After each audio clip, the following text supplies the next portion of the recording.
அவனின்றி ஒரு அணுவும் அசையாது என்று கூறுவார்கள். அது 100% உண்மையான குற்றாகும். ஏனென்றால் நம் வாழ்வில் நடக்கும் அனைத்து நிகழ்வுகளும் நமது விதியாக நாம் பிறப்பதற்கு முன்பாகவே நிர்ணயிக்கப்பட்டு விடுகிறது. நம் முற்பிறவியில் செய்த பாவங்கள் மற்றும் புண்ணியங்களை பொறுத்தே நம் வாழும் இப்போதைய வாழ்வின் ஏற்ற இறக்கங்கள் தீர்மானிக்கப்படுவதாக வேதங்கள் கூறுகிறது. நமது வாழ்வு என்னதான் நமக்கு விடுகதையாக தோன்றினாலும் அதனை பற்றி அறிந்து கொள்ள நமக்கு சில குறிப்புகளை கொடுத்துள்ளனர். உதாரணத்திற்கு நம்முடைய ஜாதகம், உடலில் இருக்கும் குறியீடுகள் போன்றவை. அது மட்டுமின்றி தற்போது நாம் வாழும் வாழ்க்கையில் செய்யும் சில நல்ல காரியங்கள் நமக்கு கடவுளின் அன்பையும் அனுகிரகத்தையும் பெற்றுத்தரும். அவ்வாறு நாம் கடவுளின் அனுகிரகத்தை பெறுகிற பொழுது அவர் அதனை நமக்கு சில அறிகுறிகள் மூலம் உணர்த்துவார். கனவுகள் நமது வாழ்க்கை பற்றி நிலையை உணர்த்தக்கூடும். நமது வாழ்க்கையில் நடக்க இருக்கின்ற நல்லது கெட்டது அனைத்தையும் நமது கனவுகள் மூலம் நாம் முன்கூட்டியே அறிந்து கொள்ளலாம். கடவுள் நமக்கு கூற வரும் சில செய்திகள் கூட நமக்கு கனவுகள் மூலம்தான் தெரிய வரும் என்று வேதங்கள் கூறுகிறது. சில கனவுகள் நமக்கு கெட்டது நடக்க போவதை குறிக்கும். அதே போல சில கனவுகள் உங்களுக்கு கடவுளின் ஆசீர்வாதமும் அனுகிரகமும் உள்ளது என்பதை குறிக்கும். உங்கள் கனவில் ஒருவேளை நீங்கள் ஆந்தையை கண்டால் உங்களுக்கு லட்சுமி தேவியின் ஆசீர்வாதம் கிடைத்திருக்கிறது என்று அர்த்தமாகும். அதன்படி உங்களுக்கு இருக்கும் பண பிரச்சனைகள் அனைத்தும் விரைவில் தீர்ந்து உங்களின் நிதிநிலை சீராக போவதை இது உணர்த்தும். பெண்கள் தங்களை அழகுபடுத்திக் கொள்வதில் எப்பொழுதும் ஆர்வமாய் இருப்பார்கள்.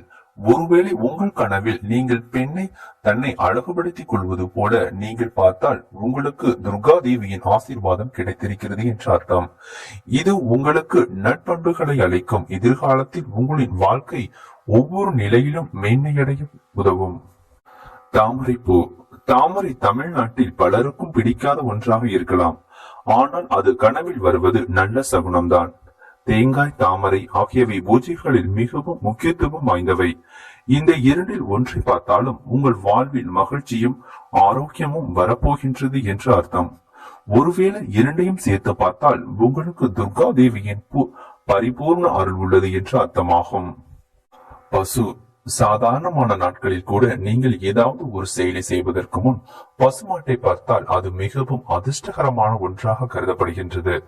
உங்கள் கனவில் பசுமாட்டை பார்த்தால் அது கடவுள் உங்களை பாதுகாக்கிறார் என்பதன் அர்த்தமாகும். குறிப்பாக வெள்ளை பசு கனவில் வருவது கூடுதல் சிறப்பாகும். அதற்கு பின் நீங்கள் செய்யும் அனைத்து செயல்களிலும் கடவுள் துணை உங்களுடனேயே இருக்கும். பொதுவாகவே பாம்பு என்பது உங்களுக்குள் இருக்கும் பயத்தை வெளிக்கொண்டு வருவதாக இருக்கும். ஆனால் கனவில் பாம்பு வலப்புறம் இருந்து இடதுபுறம் செல்வது போலவோ தங்க நிறத்தில் பாம்பை கண்டாலோ அது மிகவும் அதிர்ஷ்டகரமானதாகும். இது நீங்கள் எதிர்பார்க்காத வளர்ச்சியை உங்களுக்கு முழுமையாக அளிக்கும்.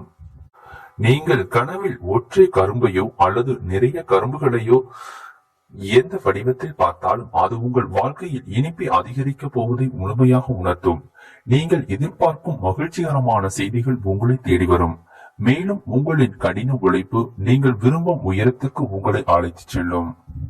உங்களுடைய கனவில் சங்கு ஒலிப்பது போலவோ பார்த்தாலோ அல்லது காலை எழும் பொழுது மணி ஓசை அல்லது சங்கு ஒலியை கேட்டால் உங்களின் கடவுள் நேரடியாக ஆசீர்வதிக்கின்றார் என்று அர்த்தம்.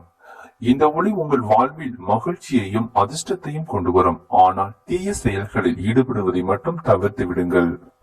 மல்லிகைப்பூ. பொதுவாக மல்லிகைப்பூ மகிழ்ச்சியை குறிக்கும் மலராக கருதப்படுகின்றது. மேலும் இது கடவுளுக்கு மிகவும் பிடித்த மலராகவும் இருக்கின்றது.